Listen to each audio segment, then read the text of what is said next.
The call came at the worst possible moment, when the future of a powerful man was hanging by a thread and no one around him noticed. In a quiet cleaning closet of a crumbling office building in Ohio, a cracked phone vibrated in the pocket of a young girl whose hands smelled of bleach and soap, and that single vibration would change 2 lives forever. She did not know it yet, but by answering a call from Germany meant for someone else, the daughter of a cleaner was about to pull a millionaire back from the edge of total ruin. Before the story continues, take a moment to pause. If you believe that kindness can come from the most unexpected places, that second chances are real, and that one small act can change a life, please like this video, comment your thoughts, share it with someone who needs hope today, and subscribe to the channel for more stories that touch the heart. Her name was Grace Miller, a 19-year-old community college student living in Dayton, Ohio, with her mother, Ruth Miller, who worked double shifts cleaning office floors that no one ever noticed unless they were dirty. Grace had grown up watching her mother bend her back for people who never learned her name, and she learned early how invisible poverty could make a person feel. Their apartment was small, the paint peeling near the windows, the heater unreliable in winter, but it was filled with quiet dignity. Grace studied accounting in the evenings, dreaming of a stable life where her mother would never have to scrub another restroom again. She worked part-time at the same building her mother cleaned, helping with supplies and paperwork, always staying late to ease Ruth's workload. That evening, while sorting old files in a forgotten storage room, Grace found a company phone left charging behind a stack of boxes.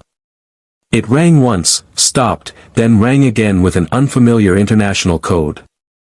She hesitated, knowing it was not hers, but something pushed her to answer. The voice on the other end spoke fast, urgent, heavy with stress, mentioning Germany, legal deadlines, and a missing confirmation that had to be sent within minutes. Grace did not understand everything, but she understood enough to sense panic. The caller believed he was speaking to a senior executive and warned that if the documents were not validated immediately, a massive European investment would collapse by morning. Grace's heart pounded. She could have hung up. She could have ignored it like everyone ignored her mother every day. Instead, she listened carefully, asked for clarification, and wrote down details with shaking hands. She realized the call was meant for someone named Thomas Reed, a name she had seen on office doors and company emails. Thomas Reed was not just an executive, he was a self-made millionaire, owner of a manufacturing firm with offices across the United States.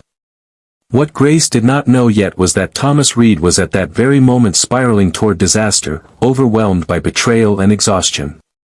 Thomas Reed lived in Chicago, Illinois, in a penthouse that looked down on the city like a throne of glass and steel. He had built his empire from nothing, but success had cost him trust. That week, his closest advisor, Michael Harper, had vanished after quietly sabotaging a crucial overseas deal. Thomas was drowning in legal threats, investor pressure, and self-blame. His phone had been misplaced during a frantic meeting, and while he searched for it, the most important call of his career slipped into the hands of a cleaner's daughter. Grace, realizing the urgency, did something bold. She used an office computer, accessed public company contact information, and sent a brief email marked urgent, summarizing the call and the looming deadline. She attached her notes, triple-checked the addresses, and prayed silently that someone would see it in time. She returned the phone to where she found it and went home that night with a strange heaviness in her chest, unsure if she had helped or crossed a line. By morning, chaos turned into clarity. Thomas Reed received the forwarded message moments before his legal team confirmed the worst. The German partners had been ready to terminate the agreement, convinced the company was intentionally delaying confirmation. Grace's intervention filled the missing gap, exposing the internal betrayal and allowing Thomas to act before the deadline closed. The deal was saved within hours, millions secured, and a lawsuit narrowly avoided. For Thomas, it felt unreal, like being pulled back onto solid ground after falling through darkness. He demanded to know who had sent the message. When he learned it came from a part-time worker connected to the cleaning staff, he was stunned. He had walked past people like Grace and Ruth for years without a second glance. Now one of them had saved everything he built. Instead of sending a reward quietly, Thomas asked to meet her. Grace walked into the Chicago office days later, her hands trembling, her only blazer borrowed from a neighbor. She expected suspicion or criticism.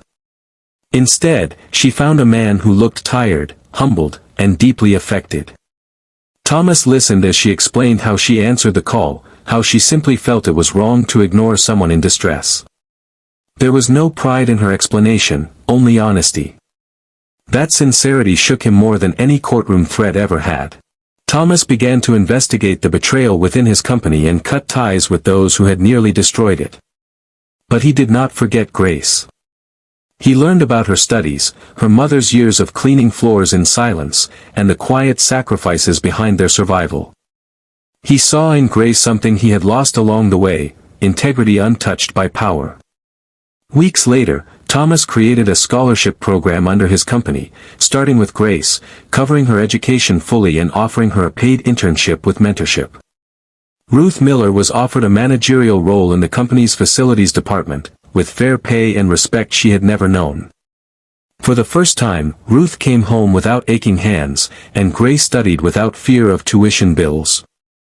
But the greatest change happened inside Thomas himself. The man who once measured people by profit margins began to measure moments by humanity. He downsized his penthouse, restructured his company culture, and started walking the halls, learning names, listening. The call from Germany had not only saved his fortune, it had rescued his conscience. As Grace graduated and stepped into her career, she never forgot where she came from. She visited her old apartment, helped neighbors, and reminded her mother that dignity was never about position. Thomas often watched her growth with quiet pride, knowing that sometimes miracles arrive through ordinary people answering calls meant for someone else. If this story is touching your heart right now, if it reminds you that your actions matter even when no one is watching, please take a moment near the end of this video to like, share, and subscribe. Your support helps keep these meaningful stories alive and reaching others who need hope. Before this story ends, we have a special request for you. Please comment below and tell us where you are watching from and what part of this story moved you the most. The world did not change overnight and struggles did not disappear, but one answered call proved that kindness does not need permission, status, or wealth. In a small cleaning closet in Ohio, a young woman chose to care, and in doing so, she saved a man from disaster and reminded us all that the greatest power often rests in the hands of the unnoticed.